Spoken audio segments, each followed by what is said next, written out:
ಈ over thinking ಹೆಂಗಪ್ಪ ಅಂತಂದರೆ, ಒಂದು ವ್ಯಕ್ತಿ ಬಗ್ಗೆ ಅಥವಾ ಒಂದು ವಿಷಯದ ಬಗ್ಗೆ ನೀವು ಒಂದೇ ಯೋಚನೆ ಮಾಡಿದರೆ ಅದೇ ವ್ಯಕ್ತಿ ಅಥವಾ ಅದೇ ವಿಷಯದ ಬಗ್ಗೆ 1000 ಯೋಚನೆಗಳು ನಿಮ್ಮ ತಲೆಯಲ್ಲಿ ಬಂದು ಹಾದು ಹೋಗ್ತದೆ. ಅಂದರೆ ಇದರ ಅರ್ಥ ಏನಪ್ಪ ಅಂದರೆ, ನಾವು ಯೂನಿವರ್ಸ್ಗೆ, ಈ ಬ್ರಹ್ಮಾಂಡಕ್ಕೆ ನಾವು ಏನು ಕೊಡ್ತೀವೋ ಅದು ನಮಗೆ ತಿರುಗಿಸಿ ಡಬಲ್ ಆಗಿಬಿಡುತ್ತೆ. ಎಕ್ಸಾಂಪಲ್, ನೀವು ಒಬ್ಬ ವ್ಯಕ್ತಿ ಬಗ್ಗೆ ಒಂದು ಯೋಚನೆ ಮಾಡಿದರೆ ಅಂತ ಇಟ್ಕೊಳ್ಳಿ. ಆ ಯೂನಿವರ್ಸ್ ಈ ವ್ಯಕ್ತಿ ಅಂದರೆ ಭಾಳ ಇಷ್ಟ ಅಂತ ಅದೇ ವ್ಯಕ್ತಿ ಬಗ್ಗೆ 1000 ಆಲೋಚನೆ ತಂದು ಕೊಡುತ್ತೆ. ಈ ಓವರ್ ಥಿಂಕಿಂಗು ಅನ್ನೋದು ಒಂಥರ ರೈಲ್ವೆ ಟ್ರ್ಯಾಪ್ ಇದ್ದಾಗೆ, ಒಂದಾದ ನಂತರ ಒಂದು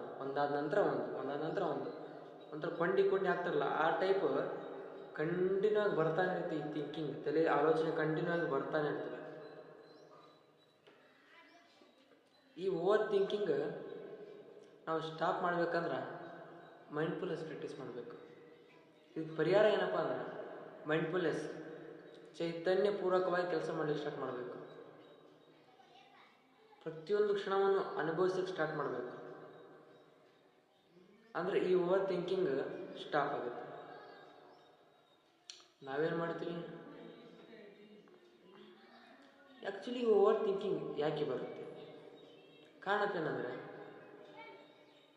ಒಂದು ವಿಷಯದ ಬಗ್ಗೆ ಪದೇ ಯೋಚನೆ ಮಾಡಿದಾಗ ಆ ಮೈಂಡ್ ಪ್ಯಾಟರ್ನ್ ಅದೇ ಲೂಪ್ ಒಳಗೆ ಅದೇ ಪ್ಯಾಟರ್ನ್ ಒಳಗೆ ಕ್ರಿಯೇಟ್ ಆಗ್ತಾ ಹೋಗುತ್ತೆ, ಅದೇ ರೀತಿ ರೆಡಿ ಆಗ್ತಾ ಹೋಗುತ್ತೆ. ಒಂದು ವಿಷಯದ ಬಗ್ಗೆ ಇವತ್ತು ಒಂದಿನ ಪೂರ್ತಿ ವಿಚಾರ ಮಾಡಿದ್ವಿ ಅಂದರೆ ನಾಳೆ ಒಂದಿನ ಬೇರೆ ವಿಷಯ ಬಗ್ಗೆ ಕಂಟಿನ್ಯೂ ಆಗಿ ಆ ನಮ್ಮ ಮನಸ್ಸಿಗೆ, ಆ ನಮ್ಮ ಮೈಂಡ್ಗೆ ನಾವು ಹೆಂಗೆ ಟ್ರೈನಿಂಗ್ ಕೊಡ್ತೀವೋ ಆ ರೀತಿ ಥಿಂಕಿಂಗ್ಗೆ ಟ್ರೈನಿಂಗ್ ಕೊಡ್ತೀವೋ ಅದೇ ರೀತಿ ನಮ್ಮ ಮೈಂಡ್ ಟ್ರೈನ್ ಆಗ್ತಾ ಹೋಗುತ್ತೆ. ನಾವು ಏನಾಗುತ್ತೆ, ಒಬ್ಬ ವ್ಯಕ್ತಿಯ ಬಗ್ಗೆ, ಒಂದು ವಿಷಯದ ಬಗ್ಗೆ ಪದೇ ಮಾತಾಡ್ತಾ ಹೋದಾಗ ನಮ್ಮ ಮೈಂಡ್ ಓವರ್ ಥಿಂಕಿಂಗ್ ಹ್ಯಾಬಿಟ್ನ ಬೆಳೆಸ್ಕೊಳ್ಳುತ್ತೆ. ಅದು ಮೈಂಡ್ ಅಂದ್ಕೊಳ್ಳುತ್ತೆ ಏನಂದರೆ, ಈ ವ್ಯಕ್ತಿಗೆ ಒಂದು ವಿಷಯದ ಬಗ್ಗೆ ಡೀಪಾಗಿ ಯೋಚನೆ ಮಾಡೋಕ್ಕೆ, ಲಾಂಗ್ ಆಗಿ ಯೋಚನೆ ಮಾಡೋಕ್ಕೆ ಇಷ್ಟ ಅಂತ ಅದು ಭಾವಿಸುತ್ತೆ. ಹೇಗಪ್ಪ ಈ ಓವರ್ ಥಿಂಕಿಂಗ್ನ ಬ್ರೇಕ್ ಹಾಕೋದು ಅಂತಂದರೆ, ಆಗಲೇ ಹೇಳಿದ್ದೀನಿ ನಾವು, ಮೈಂಡ್ಫುಲ್ನೆಸ್ ಪ್ರಾಕ್ಟೀಸ್ ಮಾಡಬೇಕು, ಧ್ಯಾನ ಪ್ರಾಕ್ಟೀಸ್ ಮಾಡಬೇಕು, ಚೈತನ್ಯಪೂರ್ವಕವಾಗಿ ಕೆಲಸ ಮಾಡಲಿಕ್ಕೆ ಸ್ಟಾರ್ಟ್ ಮಾಡಬೇಕು. ಮತ್ತು ನಾವು ಮಾಡೋದು ಇನ್ನೊಂದು ತಪ್ಪೇನಪ್ಪ ಅಂದರೆ, ನಮ್ಮ ಮೈಂಡಲ್ಲಿ, ನಮ್ಮ ತಲೆಯೊಳಗಡೆ ಏನೇ ಆಲೋಚನೆ ಬಂದರೂ ಇದು ನಾನೇ, ಇದು ನನಗೆ ಹೇಗೆ ಹೇಳ್ತಾ ಇದೆ, ಇದು ನಾನೇ ಅಂತ ಅಂದ್ಕೊಂಡು ಬಿಡ್ತೀವಿ. ಸೂರ್ಯ ಎಕ್ಸಾಂಪಲ್ ಏನಪ್ಪ ಅಂದ್ರೆ, ಈ ಸೂರ್ಯನ ಮುಂದೆ ಎಷ್ಟೇ ಮೋಡಗಳು ಬಂದರೂ ಕೂಡ, ಹಾದು ಹೋದರೂ ಕೂಡ ಈ ಮೋಡ ನಾನಲ್ಲ, ಇದು ನನಗೆ ಬರ್ತಾ ಅಂತ ಸೂರ್ಯ ಯಾವತ್ತೂ ಕೂಡ ಅಂದ್ಕೊಳ್ಳಲ್ಲ. ಅವು ಮೋಡಗಳು ಬರ್ತಾವೆ ಹೋಗ್ತವೆ. ಜಸ್ಟ್ ಸೂರ್ಯ ಹಿಂದಿನಿಂದ ನಿಂತು ಸುಮ್ಮನೆ ಜಸ್ಟ್ ಅದನ್ನು ಅಬ್ಸರ್ವ್ ಮಾಡ್ತಾನೆ, ಗಮನಿಸ್ತಾನೆ. ಅದೇ ರೀತಿ ನಾವು ನಮ್ಮ ಮನಸ್ಸಲ್ಲಿ ಬರೋ ಆಲೋಚನೆಗಳನ್ನು ನಾವು ಕೇವಲ ಅಬ್ಸರ್ವ್ ಮಾಡಬೇಕೇ ಹೊರತು ಅದನ್ನು ನಾವೇ ಅಂತ ಅಂದ್ಕೊಳಕ್ಕೆ ಹೋಗ್ಬಾರ್ದು, ರಿಯಾಕ್ಟ್ ಮಾಡೋಕ್ಕೆ ಹೋಗ್ಬಾರ್ದು.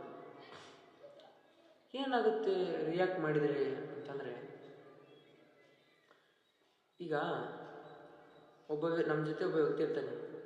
ಅವನ ಹ್ಯಾಬಿಟ್ ಏನಪ್ಪ ಅಂದ್ರೆ, ಸುಮ್ಮನೆ ಖಾಲಿ ಪೀಲಿ ಮಾತಾಡೋದು, ಸುಮ್ಮನೆ ಅನಾವಶ್ಯಕವಾಗಿ ಮಾತಾಡೋದು, ಸಿಕ್ಕಾಪಟ್ಟೆ ಮಾತಾಡೋದು, ಸುಮ್ಮನೆ ಇರುವ ಗುಣ ಅಲ್ಲ ಅವನು, ಕಂಟಿನ್ಯೂ ಮಾತಾಡೋದು. ಈಗೇನಪ್ಪ ಅಂದ್ರೆ, ಅವನು ಮಾತಾಡ್ತಾ ಇರ್ತಾನೆ, ಅವನು ಸುಮ್ಮನೆ ಮಾತಾಡ್ತಾ ಇರ್ತಾನೆ.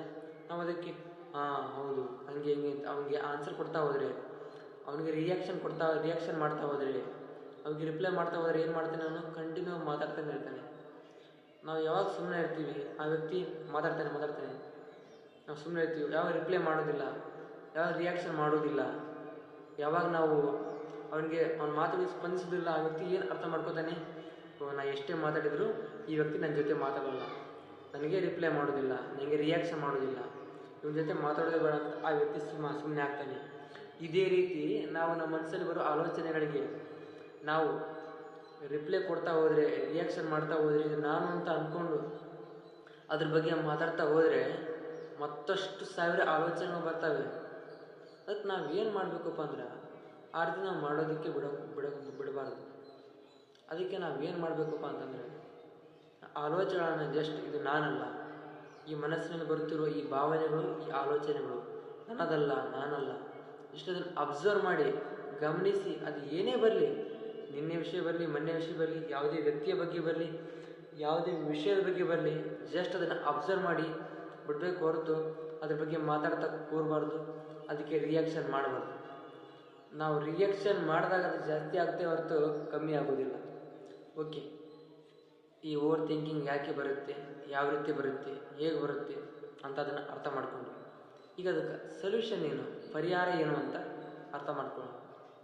ಅದಕ್ಕೆ ಪರಿಹಾರ ಏನಪ್ಪ ಅಂತಂದರೆ, ಅದು ಆಗಲೇ ಹೇಳಿದ ರೀತಿ ಓವರ್ ಥಿಂಕಿಂಗ್ ಅತಿಯಾಗಿ ಯೋಚಿಸೋದು ಬಿಡಬೇಕು.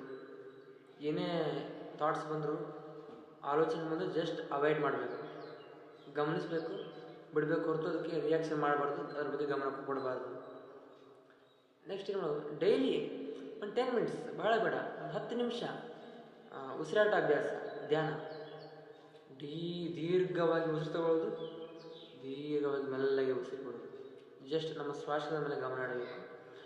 ಮನಸ್ಸಲ್ಲಿ ಯಾವುದೇ ರೀತಿ ಥಾಟ್ಸ್ ಬಂದರೂ, ಆಲೋಚನೆ ಬಂದರೂ, ಯಾವುದೇ ಫೋಟೋ ಬಂದರೂ ಅಲೋ ಮಾಡಬೇಕು, ಗಮನಿಸಬೇಕು, ಬಿಡಬೇಕು ಹೊರತು ಯಾವುದೇ ರೀತಿ ಅದನ್ನು ನಾವು ಅಂತ ಅನ್ಕೋಬಾರ್ದು, ಅದಕ್ಕೆ ರಿಪ್ಲೈ ಕೊಡಬಾರ್ದು. ಓಕೆ, ಡೈಲಿ ಒಂದು 10 ನಿಮಿಷ ಡೀಪ್ ಬ್ರೀತ್ ಮಾಡಬೇಕು. ಏನಾಗುತ್ತೆ, ಆಲೋಚನೆಗಳು ಸ್ಟಾಪ್ ಆಗ್ತವೆ, ಓವರ್ ಥಿಂಕಿಂಗ್ ಕಡಿಮೆ ಆಗುತ್ತೆ, ಮನಸ್ಸು ಶಾಂತ ಆಗುತ್ತೆ. ಆತಂಕ, over thinking, anxiety, depression, fear, anxiety, ಭಯ ಎಲ್ಲ ಸ್ಲೋ ಆಗ್ತಾ ಬರುತ್ತೆ ಡೀಪ್ ಬ್ರೀತ್ ಮಾಡಿದಾಗ. ನಮ್ಮ ಮೈಂಡಿಗೆ ಬೇಕಾಗಿರೋ ಆಕ್ಸಿಜನ್ ತಲುಪುತ್ತೆ. ನಮ್ಮ ದೇಹದ ಪ್ರತಿಯೊಂದು ಅಂಗಾಂಗಗಳು ಕೂಡ ಆಕ್ಸಿಜನ್, ಗಾಳಿ, ನೀರು ಎರಡೂ ತಲುಪಬೇಕು. ನಾವು ನೀರು ಕುಡಿತೀವಿ, ಓಕೆ, ನಮ್ಮ ದೇಹದ ಪ್ರತಿಯೊಂದು ಅಂಗಾಂಗ ಕೂಡ ನೀರು ತಲುಪುತ್ತೆ, ಆದರೆ ಆಕ್ಸಿಜನ್ ತಲುಪಬೇಕಲ್ಲ. ಯಾವಾಗ ನಾವು ನಮ್ಮ ಜೀವಕೋಶಕ್ಕೆ, ನಮ್ಮ ದೇಹದ ಪ್ರತಿಯೊಂದು ಅಂಗಾಂಗಗಳಿಗೂ ಕೂಡ ಆಕ್ಸಿಜನ್ ಮತ್ತು ನೀರು ಯಾವಾಗ ಸಪ್ಲೈ ಆಗುತ್ತೆ ಆವಾಗ ಚೆನ್ನಾಗಿರುತ್ತೆ. ನಮ್ಮ ದೇಹದ ಪ್ರತಿಯೊಂದು ಅಂಗಾಂಗ ಕೂಡ ಚೆನ್ನಾಗಿರ್ತವೆ, ಹೆಲ್ದಿಯಾಗಿರ್ತವೆ. ಅದಕ್ಕೆ ನಾವು ಏನು ಮಾಡ್ಬೇಕು ಅಂದ್ರೆ, ಪ್ರತಿಯೊಂದು ಡೈಲಿ ಈ ಓವರ್ ಥಿಂಕಿಂಗ್ ಇರೋರು ಅಷ್ಟೇ ಧ್ಯಾನ ಮಾಡಬೇಕು ಅಂತೇನಿಲ್ಲ. ಯಾರೇ ಆಗಲಿ, ಪ್ರತಿಯೊಬ್ಬರು ಡೈಲಿ ಒಂದು 10 ಮಿನಿಟ್ಸ್ ಡೀಪ್ ಬ್ರೀತಿಂಗು, ಧ್ಯಾನ, ಪ್ರಾಣಾಯಾಮ ಈ ರೀತಿ ಮಾಡ್ತಾ ಬರಬೇಕು. ಏನಾಗುತ್ತೆ ಅಂದರೆ, ನಾವೀಗ ಉಸಿರಾಡ್ತಾ ಇದ್ದೀವಿ, ನಾವು ಯಾರು ದೀರ್ಘವಾಗಿ ಉಸಿರು ತಗೊಳ್ಳೋದಿಲ್ಲ. ಇವಾಗ ಎಷ್ಟು ತೊಗೊತೀವೋ ಅಷ್ಟೇ. ನಾವು ದೀರ್ಘವಾಗಿ ಉಸಿರಾಟ ಮಾಡಿದಾಗ, ಧ್ಯಾನ ಮಾಡಿದಾಗ ಏನಾಗುತ್ತೆ, ಈಗ ಉಸಿರು ತೊಗೊಂಡಾಗ ನಾವು ಇಲ್ಲಿ ನಮ್ಮ ಹೊಟ್ಟೆಯ ಭಾಗ, ಈ ನಾಭಿ ಚಕ್ರ, ಈ ಸ್ವಾದಿಷ್ಟಾನ ಚಕ್ರ ಇದೆಯಲ್ಲ, ಇಲ್ಲಿವರೆಗೂ ಉಸಿರು ಸಪ್ಲೈ ಆಗುತ್ತೆ ಈ ರೀತಿ ಉಸಿರು ತೊಗೊಂಡಾಗ. ಮತ್ತಿನ್ನೊಂದು, ಇಲ್ಲಿ ನಾವು ಉಸಿರನ್ನ ತೊಗೊಂಡು ಒಂದು 3 ಸೆಕೆಂಡ್ ನಾವು ಹೋಲ್ಡ್ ಮಾಡಿದಾಗ ಇಲ್ಲಿಂದ ಉಸಿರು ನಮ್ಮ ತಲೆಗೆ, ಆಕ್ಸಿಜನ್ಗೆ, ನಮ್ಮ ಮೆದುಳಿಗೆ ಸಪ್ಲೈ ಆಗುತ್ತೆ. ಇದರಿಂದ ನಮ್ಮ ಬ್ರೈನ್ ಚೆನ್ನಾಗಿರುತ್ತೆ, ಹೆಲ್ದಿ ಆಗಿರುತ್ತೆ, ಮೆಮೊರಿ ಪವರ್ ಇನ್ಕ್ರೀಸ್ ಆಗುತ್ತೆ, ಬುದ್ಧಿಶಕ್ತಿ ಚೆನ್ನಾಗಿರುತ್ತೆ, ಡಿಸ್ಟ್ರಾಕ್ಷನ್ಸ್ ಕಡಿಮೆ ಆಗ್ತವೆ, ಸಿಟ್ಟು ಕಮ್ಮಿ ಆಗುತ್ತೆ, ಸಡನ್ನಾಗಿ ರಿಯಾಕ್ಷನ್ ಮಾಡೋದು ಅದಕ್ಕೆ ಕಮ್ಮಿ ಆಗುತ್ತೆ, ಸಡನ್ನಾಗಿ ರಿಯಾಕ್ಷನ್ ಮಾಡೋದು ಅದು ಕಡಿಮೆ ಆಗುತ್ತೆ, ವಿಚಾರ ಮಾಡುವ ಶಕ್ತಿ ಜಾಸ್ತಿ ಆಗುತ್ತೆ.